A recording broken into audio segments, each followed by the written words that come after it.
Hey guys, this is part 2 of the Space Talk series with Ingeniously Stupid. Of course, that's me, your boy, Ingeniously Stupid.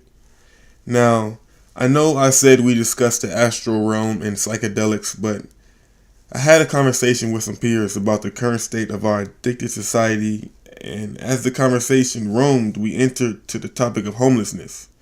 And so, before we delve further into that discussion, I just want to show you. So I kind of want to read something. I had a little note that I wrote when I first moved to LA because the transition was new, and so like anything new, you want to kind of keep it. I wanted to capture the different perspective I gained, and the one new perspective that stood out was the homeless nature in LA.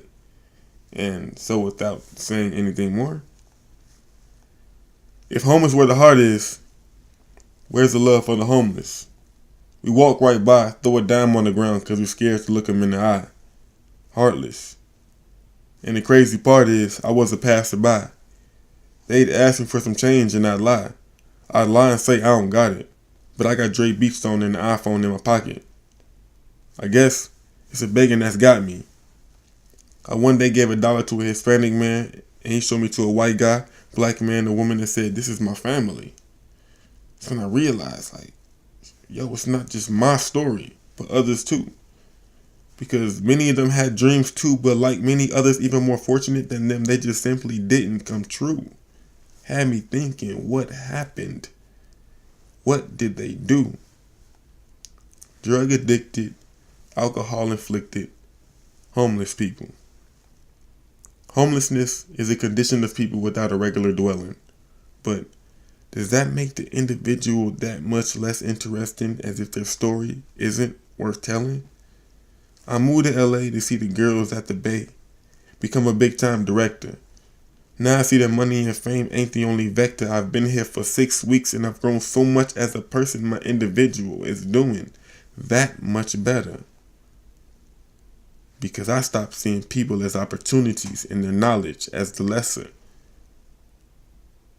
And yeah, so that was the poem that got me really thinking.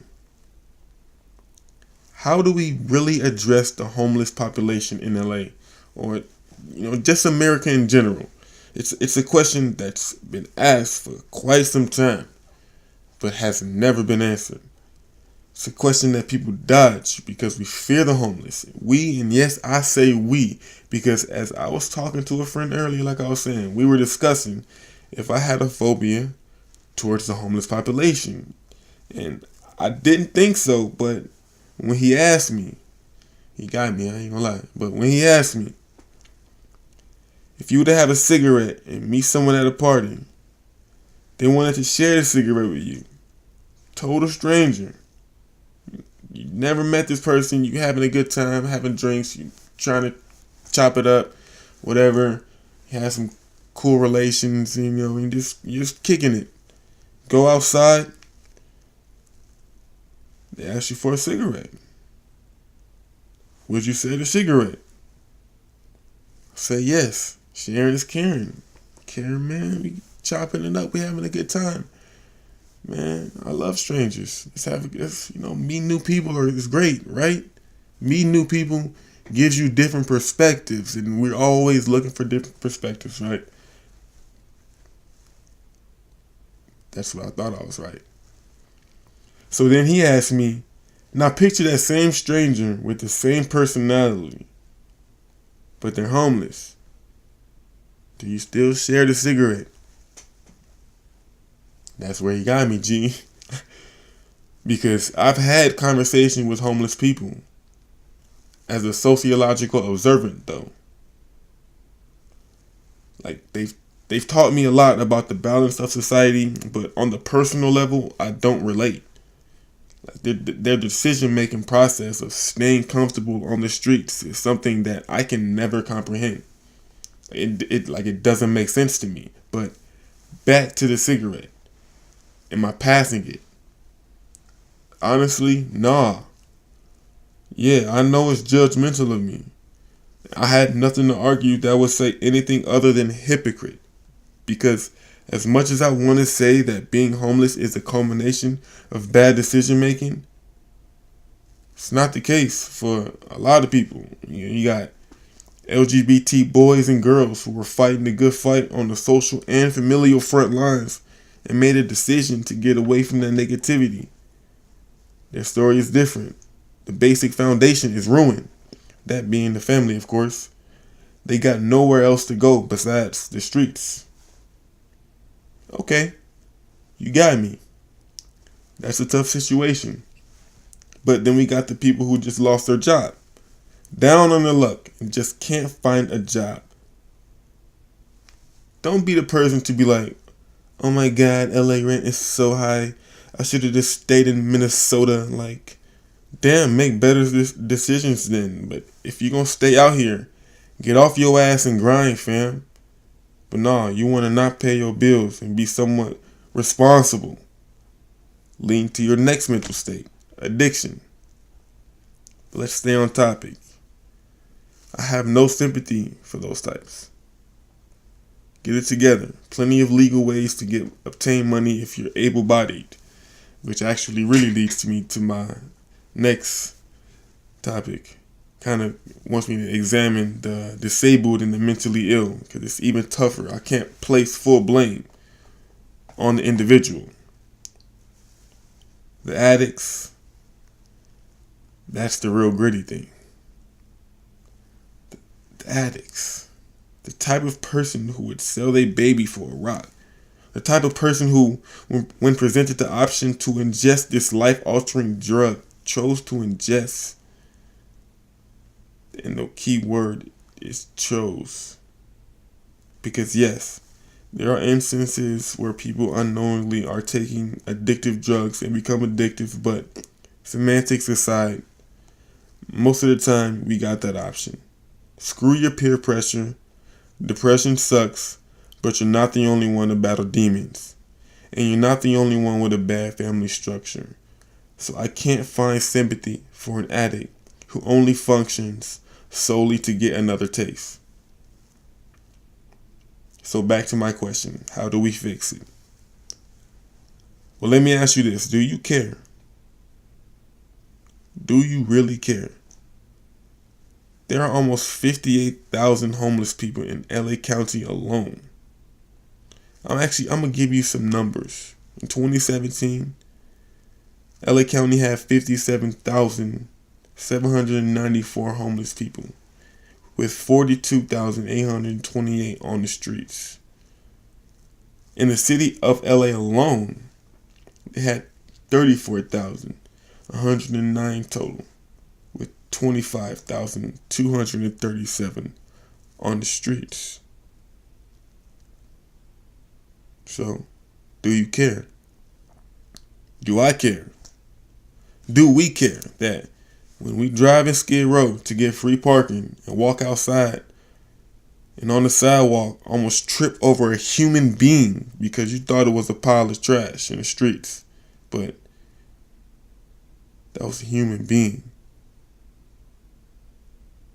You just say it's a damn shame, right? With a sad face, and keep on moving about your business, knowing if you were to come back in an hour or so, that person will still be lying there.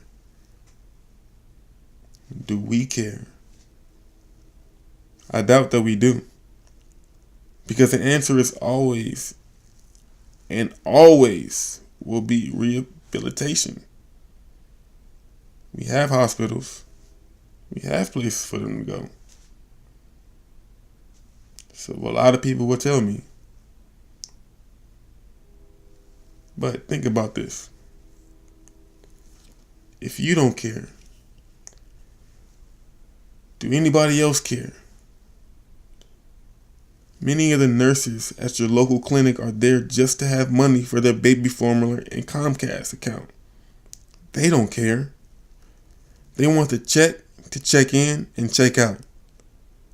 All the people who care are shunned quite often because caring is an uncool thing to do. So we create this cycle of not caring, of no one but ourselves. And when we do that, we create a society that allows over 33,000 people to succumb to drug overdoses in the last year. But hey, I'm still alive, right? That's all that matters. Wrong. We have to care. I have to care. I'm not even gonna lie. When I started thinking about this, for the last I've actually been thinking about this for quite some time. For the last 4 weeks, I've been driving back and forth to the city of LA and parking my car in the heart of Skid Row. And the reason I say that I'm part of the we who doesn't understand the homeless population is because when I park my car, I'm worried about my car. I know, yeah, it's something that we naturally have this instinct of doing, but I'm not worried when I go to Walmart and Target to go park my car. I'm not worried when I go in Beverly Hills to go park my car in a public parking lot, or if I'm in Westwood, or if I'm in La Puente or Baldwin Park or any of these suburbs on the outskirts of LA. I'm not worried, but when I'm in this particular dense population of homeless people, I'm worried. You know what goes on in my head? These bad decision people. They might make the bad decision and try and take my car. That's what's going on in my head. And as I'm going about my day, I still do it. I still park my car. I go on in LA, do my various tasks. And for the last 4 weeks, every single time, obviously, my car has been there. So despite preconceived notions aside about the homeless people who I saw, like man, there was a guy when I parked my car. There's a guy I thought he was beating off. I'm not even gonna lie, but as it occurred to me, he was just pissing in the bottle, and because he ended up pouring out his piss on the right in front of my car, I was not prepared to see that. But it is what it is, guys. That's just life. But he didn't take my car, and like that's just. And I was so fearful of the deviance that these people brought that I forgot about their story. And the one thing that I want to remind us is that I may not understand. I don't agree with the addiction. I don't agree with that. We should allow people to solely, I guess, blame one's outcome on addiction. You have to look at the foundation. You have to look at the individual at all times when it comes to addiction. But there are a lot of other circumstances out there where there are very unfortunate situations that happen, and we have to account for that. And we have to have people who are willing to help out. And if anybody's willing to help out, holla at your boy Ingeniously Stupid. Please leave a comment and see how you guys like the conversation. Next time, hopefully we do talk a little bit about the astral realm. I'm not even gonna lie, I definitely really was just trying to look a little bit more upon the string theory. I want to kind of connect the string theory with the astral realm and see if that kind of correlates to interdimensional traveling. But I'm gonna try and blow your mind on the next one. So until then, guys, I'm Ingeniously Stupid, and y'all be breezy.